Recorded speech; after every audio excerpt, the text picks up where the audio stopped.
podcast and YouTube blog covering the German startup scene with news, interviews, and live events. Hello and welcome everybody. This is Joe from Startuprad.io, your startup podcast and YouTube blog from Germany. I'm right now here in the Social Impact Lab and I do have Alexis here as a guest. Hey, welcome. Thank you. Thanks for having me. You're very welcome because you're the founder of, tada, subtle hint, FieldBuzz, which is the startup of the month of our cooperation with Frankfurt Forward, which is an initiative of the Frankfurt Economic Development Agency Wirtschaftsförderung. But enough about that. Tell me a little bit about you. So my name's Alexis Rawlinson. I'm one of two founders of FieldBuzz, and I will have an opportunity to talk about FieldBuzz in a minute. I'm British and French, but I've been living in Germany now for the last 10 years or so. Apart from a 2-year period in 2013 to 2015, when I lived in Bangladesh, and this is relevant because this was exactly the time when I founded FieldBuzz with a Bangladeshi co-founder. And again, we'll talk about that in a minute. But so basically, I've been living in Frankfurt for 10 years. I used to work at the crossroads between international development and management consulting as well. I did some management consulting for a few years, and then I also worked in various capacities in international development. And I basically saw what I could learn from the business world and apply it to the development world as an opportunity to found FieldBuzz. I see. And just first question that popped into my mind when you're talking about the Bangladeshi co-founder. Does he still live and work from Bangladesh? Yes, indeed. His name is Habibullah Baha, and he's my... Can you say it one more slow, please? The name. His name is Habibullah Baha. Hey, hello, salam, salam to Bangladesh. Okay, right, and it's not just him by now in Bangladesh, but it's about a team of about 35 people altogether. There's about 46 of us right now in the team, and 35 of them are sitting in Dhaka in Bangladesh. So he's a pretty important part of the whole puzzle with FieldBuzz. And as a result, he's become a pretty important part of my life too, even though we live on different continents in different cities. In different time zones. Never forget the time zones. They can completely wreck your planning. And different cultures. Oh yeah. What is the normal saying hello in Bangladesh? Is it namaste? Is it salam? Is it hello? No, so you were absolutely right. Salam alaikum is the normal greeting. Bangladesh is a majority Muslim country, and that's the normal way to say good morning or hello. But a lot of people speak English as well. I mean, almost everyone speaks English as well. And what was the moment when you decided, okay, that is a situation I have to do something about it? What sparked your idea of FieldBuzz? Yes, so maybe I should say just for a second what FieldBuzz actually is and does. We create software on smartphones for organizations with field staff. So, like the International Red Cross. Exactly. So you can imagine an NGO, but you can also imagine a private company that has some kind of activity in the field. Like one of our clients is the world's largest coffee trading company. And they coffee, and they trade 12% of the world's coffee. And Neumann Kaffeegruppe, based in Hamburg, but they have basically offices in many different countries, all the coffee producing countries, and they are trying to interact with the smallholder farmers. And previously they were doing that on paper, and it's very difficult to have traceability. It's very difficult to build long-term relationships with those farmers as a result. And by using our software through the smartphone, everything that you were doing on paper, you start doing through the software. And as a result, you start building up a profile of that farmer, for example, and you can start offering added value services to that farmer and start building a longer term relationship, helping the farmer to have a greater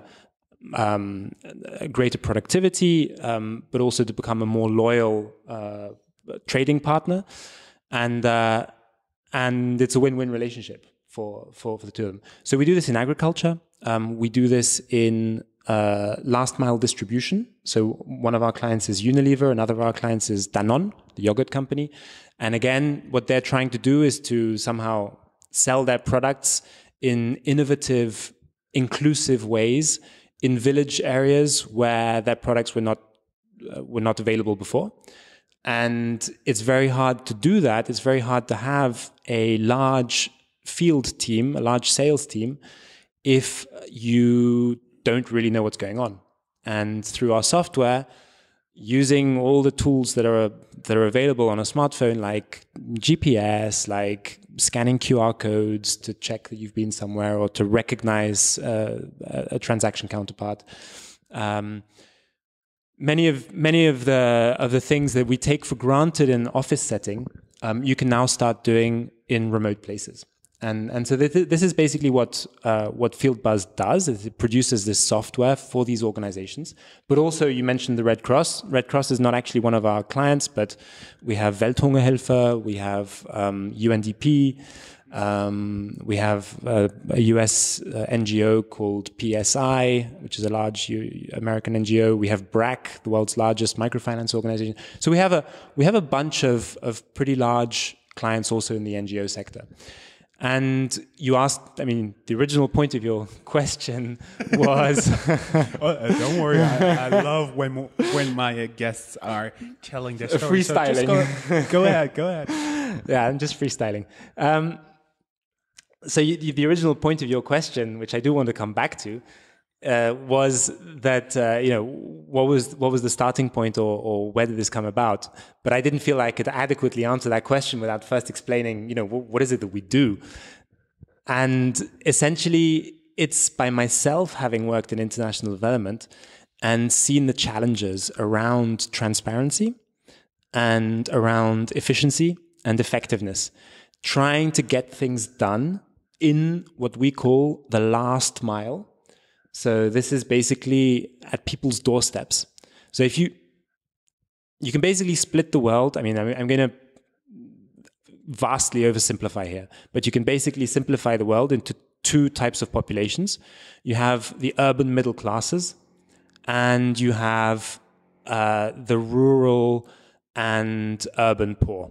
And the urban poor, basically the people living in slum areas or quasi-slum areas, and then everyone else who's living in rural areas. And basically, if that second group, the urban and rural poor, there's basically probably about 4 billion people in the world. So it's like half the world's population. And if you want to reach those people in any kind of way, if you want to deliver them some kind of service, if you want to deliver them some kind of product, if you want to buy something from them, if you want to offer some kind of interaction with them, you are going to need to go to their doorstep. And the infrastructure to get there is going to be pretty poor. Because that's the point of poverty, is that people are cut off. The streets, the rail tracks, power, whatever. Yeah. And if you think about, some of our projects are in places like northern Mali or the mountains of northeastern Afghanistan. These are pretty hard to reach areas for geographical reasons, for poverty reasons, and also because you're liable to get shot at, by people who don't like what you're doing. So it means that a lot of these organizations are trying to find ways to operate remotely. And it also means that they find it very difficult. They have like skeleton staff, and they find it very, very difficult to really know what's going on behind the mountain, or at the end of the village road, at the end of the country. Because I would assume like the usual cell phone reception is gone like 2 days before you reach some of the most remote areas. Especially if you do have the mountains, even here in Germany or even here in Schwarzwald, not even the Alps, you do have difficulties just for cell phone reception, right? Right. But it's temporary. And one of the things that we decided to do with FieldBuzz was to work through organizations with field staff, with people, and not try to get to the farmer ourselves, or not try to get to the village person ourselves, but rather to work through these organizations. And these field staff, they're pretty mobile. They're going to that village, and then they're coming back. And sooner or later, they will get internet. So of course, the FieldBuzz system has to be able to work offline. You have to be able to do all your transactions, all your interactions offline without any connection to the internet. But you synchronize before and you synchronize after automatically in the background. So the guy doesn't even notice. He's walking along, and while he's walking along, he goes through a sort of a crossroads where there is some mobile phone reception, and the phone will synchronize all the data that it needs to at that moment. And then you can go on to the next remote village after that. And from what I understand, your software, your app actually helps you to do like offline recordings, whatever they may be, handing out trucks, selling high-end gaming gear, whatever, in areas where you don't have cell phone reception. And as soon as you get to the next area where you do have reception, it synchronizes as soon as possible, right? Correct. The one thing, I think this was a very good characterization you gave. There's two things that I would challenge or question. The first is about the high-level, high-end gaming gear. Although one should not underestimate the tastes of poor people. Just because they're poor doesn't mean that they have, that they don't see differences in quality. By the way, yes, totally. But still, I mean, yeah. And usually for some developing countries, it's very important that you do have a good quality cell phone, just for the simple reason there, for example, no landline phone. So basically, your cell phone gets your entrance into the world, your connection to the world. Right. I mean, the cell phone is becoming increasingly important for in a lot of these communities. That's definitely true. The second thing that I wanted to question was the way that you called it an app. And you're right that there is an app element to it. All the people who are out in the field, while you're out in the field doing something, then indeed you log into an app. You have your unique username and password. You log into the app and you do whatever transactions you have to do through the app. But everyone else who is kind of all the other stakeholders, everyone who's back in headquarters or or the donor agency or whoever else is involved in that project or in that activity, in that organization, will actually be logging in through a web platform. And again, with a unique username, their unique role that allows them to see certain things and not others and so on. And there they can see maps, they can see graphs, they can start, and basically they can start piloting the organization a lot better. I mean, you can imagine trying to be an airline pilot, like you're flying a plane, and you don't have anything in your cockpit. It's like, that's pretty hardcore piloting, right? It's pretty hard. As soon as you get cloud cover, you're in trouble. But modern airliners, have a whole range of instruments where you can actually see, okay, this is my altitude, this is my speed, watch out, there's a mountain down here, all that kind of stuff. And we're basically trying to provide the same sort of approach for fieldwork, for organizations. And really the key for us is that we're talking about organizations. So it's not like a one-time, you go in and do a one-time survey of people in a village. The idea is that you're building up relationships with those people, that you are building up recurring transactions, that, you go back. If I go back to the coffee example, the coffee farmer example, you're going to go back to that same coffee farmer over and over again, and you are going to register that farmer, and then every time they sell you coffee, you're going to register it in the system. Every time that an agronomist from your organization comes and delivers a training to them, every time they get financing from you, all of these sorts of things are all going to build a profile. Over time, you're going to start noticing the differences in terms of interactions, in terms of improved livelihoods, in terms of loyalty. And the big advantage is, for example, with this coffee company, they may sit somewhere here in Germany, somewhere in South America, and their people in the field are actually working with their coffee farmers, and then they record it on the cell phone, and the data is there a few days ahead or a day or two ahead of the actual coffee delivery from the farmer. Right. Yes. You're basically talking about instant or quasi-instant, like real-time data, except in the special case where someone is offline when they do a transaction, in which case it will be delayed until they come back online. But essentially, you're talking about having access to real-time data and to be able to aggregate that data and analyze that data straight away and to react. Mm-hmm. So when there's a crisis, and I'm not talking about the coffee company, I'm talking about any organization, when there's a crisis or there's a problem or there's an issue or there's an opportunity, you know what action to take. And this is really one of the big problems of international development, is this lack of transparency and this lack of effectiveness. That there's good ideas in headquarters, but once they start rolling them out into the field, it gets bogged down, it gets gunked up. And we're trying to resolve that issue. I see. And basically, everybody who wants to know more, go down here in the show notes. There will be a link to your LinkedIn profile as well as to your website, and everybody can learn more. And what I would also like to talk about a little bit is about Frankfurt. You may be able to see Frankfurt here in January. We do have a little bit snow. It's cold, but not as freaking cold as, for example, New York is right now. I was wondering, you've been telling you live for about 10 years now in Frankfurt. How do you like Frankfurt? What does it mean to you? And what does it mean for Fieldbus? Yeah. I love Frankfurt. I don't have to say that, but I want to say it. He doesn't have to. He doesn't have to. I don't have a gun here.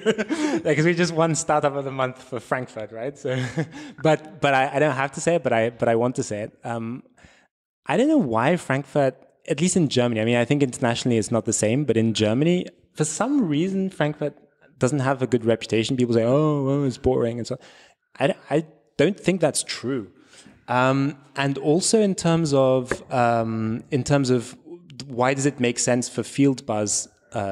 So basically, sorry, just to finish on the personal note, we're sitting here in the Social Impact Lab. They've supported me and supported us for the last few years. So we're very grateful to them.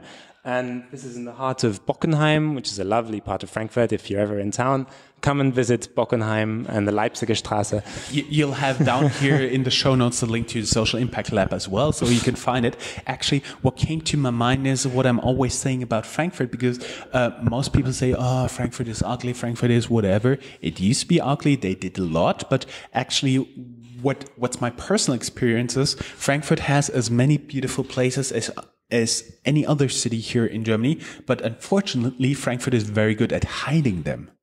Yeah, and this is, I mean, if you only stay in the towers and around the central station, you're going to get a negative impression of Frankfurt. But if you come out to some of the neighborhoods where people actually live, and Bockenheim is a great example, then it's actually a great place to live, and I thoroughly recommend it.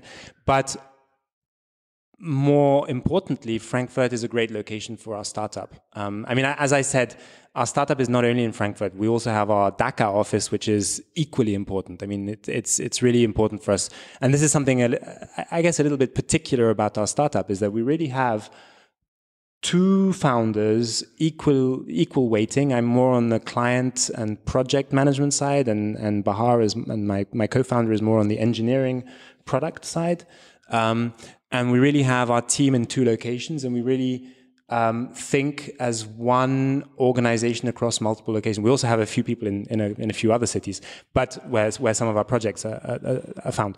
But the special thing about Frankfurt is that it's really not just about finance. I know that there's a bunch of other industries where Frankfurt does play a leading role, like transportation and logistics, and I think life sciences, Airport, medical. Medical. Never forget cloud computing. Frankfurt still has till this day the busiest internet node in the world. So it's also pretty good. That's why all the cloud service providers, all the big cloud companies are here in Frankfurt as well. Right. All our internet is hosted. All our servers are hosted on AWS, on Amazon Web Services, and when people ask her, but where is it geographically located? And I'm like, Frankfurt, actually. There are many data centers. It's one of the booming industries here in Frankfurt. There are more and more data centers built. But one of the hidden champions of Frankfurt, which is the one that is most relevant and most interesting for me, is that Frankfurt is also the heart of international development, of the international development scene in Germany. We have GIZ, which is one of the two German institutions for international cooperative development aid, and KfW, which is the other one, which is down the road, and which I love KfW because KfW is our best client. We have to say GEZ, disclaimer, I used to be an intern of GEZ back in the days in China. They help other countries with development aid, implementing those projects. And KfW is the Kreditanstalt für Wiederaufbau. It's a bank, and they provide the financing for infrastructure, any type of project there. Right. And KfW provides all kinds of public sector financing also in Germany, but also abroad for developing country projects. And they're actually our best client. We have 8 projects with them by now. So the two most important institutions in German development are in Frankfurt, and as a result, a lot of the consulting organizations, a lot of the NGOs, a lot of the people who are doing interesting things around international development in Germany are in Frankfurt, and this is somehow rarely appreciated. It's usually overlooked, right? Yeah. So, I mean, of course, I'm half British and I'm half French. I could be living in Paris, I could be living in London. But if I'm going to be living anywhere in Germany, Frankfurt is the most rational place to be, apart from also where the heart is. It's also good for logistics and a lot of other stuff. But basically, I'd like to thank you very much for this awesome interview. I love it when I don't have to talk too much. Everybody who wants to learn more about Frankfurt Forward, about Fieldbus, about the Social Impact Lab, KfW, GIZ, just go down here in the show notes and you'll find a link. Thank you very much. It was just a pleasure having you here. Thank you very much for having me on your show. Hope to be back in the Social Impact Lab sometime this year or the next year. Thanks a lot. Thanks. Thank you.